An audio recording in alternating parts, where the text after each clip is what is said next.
വിനു സുകുമാരൻ, അപ്പോൾ ഇത് നിങ്ങൾ ഒരുപാട് നികുതി പിരിക്കുന്നതിൽ കാര്യക്ഷമത കാണിച്ചില്ല.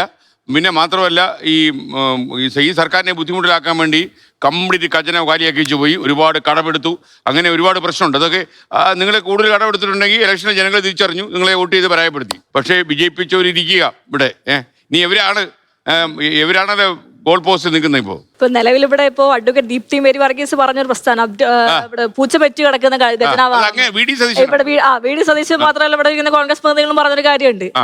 ഇവരാരും ശ്രദ്ധിക്കാത്ത ഒരു കാര്യം, വിവരാകാശ രേഖ ഇവിടെ പുറത്തു വന്നിട്ടുണ്ട്. ആ വിവരാകാശ രേഖ അനുസരിച്ച് കഴിഞ്ഞ സർക്കാർ ഇവിടെ നിന്ന് പോകുമ്പോൾ 54,000 കോടി രൂപയോളം ഇവിടെ ഖജനാവിൽ ബാക്കിയാക്കി വെച്ചിട്ടാണ് പോയതെന്ന് പറഞ്ഞിരുന്ന ഒരു വിവരാകാശ രേഖ പുറത്തു വന്നിട്ടുണ്ട്.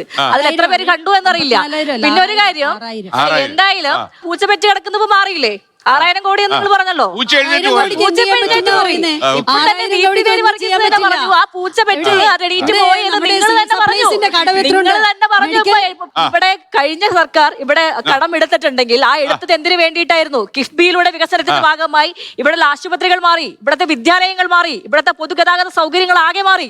ഇതിലെല്ലാം നമ്മുടെ കേരളത്തിന്റെ ആഭ്യന്തര ഉത്പാദനം വർദ്ധിപ്പിക്കുന്നതിന് വേണ്ടി കൂടിയാണ് ഇത് പ്രയോജനപ്പെടുന്നത്. പക്ഷെ ഇവിടെ സംഭവിക്കുന്ന ഒരു വിഷയം, ഇവിടെ ഇപ്പൊ KSRTC-യിലേക്ക് നിങ്ങൾ ഈ പറയുന്ന സ്ത്രീകൾക്ക് സൗജന്യ യാത്ര കൊടുക്കണം എന്ന് പറയുന്ന ഒരു കാര്യമുണ്ടല്ലോ, ഞങ്ങൾ അതിന് പിന്തുണയ്ക്കുകയാണ്. നിങ്ങൾ സൗജന്യ യാത്ര സ്ത്രീകൾക്ക് കൊടുക്കണം, അത് ഞങ്ങൾ പിന്തുണയ്ക്കുന്നു. സ്ത്രീകൾക്ക് മാത്രമല്ല, ഇവിടെ കർഷക തൊഴിലാളികളുണ്ട്, മത്സ്യമേഖലയിൽ തൊഴിലാളികളുണ്ട്. ഇവിടെ ഇപ്പൊ കഴിഞ്ഞ സർക്കാർ തന്നെ കണ്ടെത്തിയ അതിദരിദ്രരെ കണ്ടെത്തിയിട്ടുണ്ട്, 60,000-ഓളം വരുന്ന കുടുംബങ്ങളെ കണ്ടെത്തിയിട്ടുണ്ട്. അപ്പൊ ലിംഗഭേദമന്യേ അവർക്ക് എല്ലാവർക്കും എന്ത് കൊടുക്കണം? ഈ പറയുന്ന സൗജന്യ യാത്ര കൊടുക്കണം. പക്ഷെ ആ സൗജന്യ യാത്ര കൊടുക്കുമ്പോൾ സംഭവിക്കുന്നത് KSRTC ഞാൻ കൊടുക്കണമെന്നേ, കൊടുക്കണം, ഞാൻ സപ്പോർട്ട് ചെയ്യുന്നു, കൊടുക്കണം. പക്ഷെ ഇവിടെ സംഭവിക്കാൻ പോകുന്ന ഒരു കാര്യം കൂടി ഇവിടെ അല്ല, ഞാൻ പറയട്ടെ, ഞാൻ പറഞ്ഞു കംപ്ലീറ്റ് ചെയ്യട്ടെ. ഇവിടെ ഏപ്രിൽ മാസം ഇവിടെ ഈ KSRTC-ക്കകത്ത് KSRTC തന്നെ ഇവിടെ ഗതാഗത സെക്രട്ടറിക്ക് ഒരു റിപ്പോർട്ട് കൊടുത്തു, ജെൻഡർ ടിക്കറ്റിംഗ് റിപ്പോർട്ട് കൊടുത്തു. ആ റിപ്പോർട്ട് കൊടുത്തതിനനുസരിച്ച് പറയുന്നത് ഒരു ദിവസം KSRTC-യുടെ പ്രതി ദിവസം വരുമാനം എന്ന് പറഞ്ഞാൽ 7 കോടി രൂപയാണ്.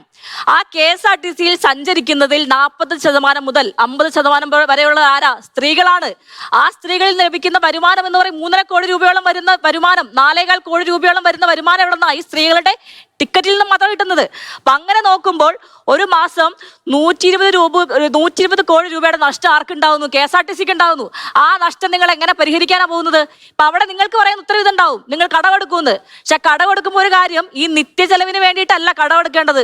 ഇപ്പൊ കേരളത്തിൽ കഴിഞ്ഞ ഗവൺമെന്റ് കടമെടുത്തു എന്ന് പറയുമ്പോൾ അത് കേരളത്തിന്റെ മെച്ചപ്പെടുന്നത്. നമുക്ക് ഈ സർക്കാർ ഇത് എങ്ങനെ ഡീൽ ചെയ്യുന്നത് വെയിറ്റ് ചെയ്താലോ? തീർച്ചയായും. കാരണം ഇവർ ആദ്യം പറഞ്ഞു ഇവിടെ VD സതീശൻ അധികാരത്തിൽ വന്ന സമയത്ത്, നിങ്ങൾ ആദ്യം VD സതീശൻ അധികാരത്തിൽ വന്ന സമയത്ത് ആദ്യത്തെ ക്യാബിനറ്റ് മീറ്റിംഗ് കഴിഞ്ഞിട്ട് പറഞ്ഞു ഞങ്ങൾ ഇപ്പൊ പ്രഖ്യാപിക്കാൻ പോവാ, ഏത് മെയ് മാസം പ്രഖ്യാപിക്കാൻ പോവാ.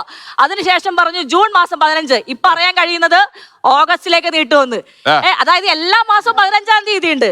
എല്ലാ മാസം 15-ാം തീയതി ഉള്ളത് കൊണ്ട് ഇത് എന്തായാലും ഏതെങ്കിലും ഒരു ദിവസം നടപ്പിലാക്കുമെന്ന് വിശ്വസിക്കുന്നു.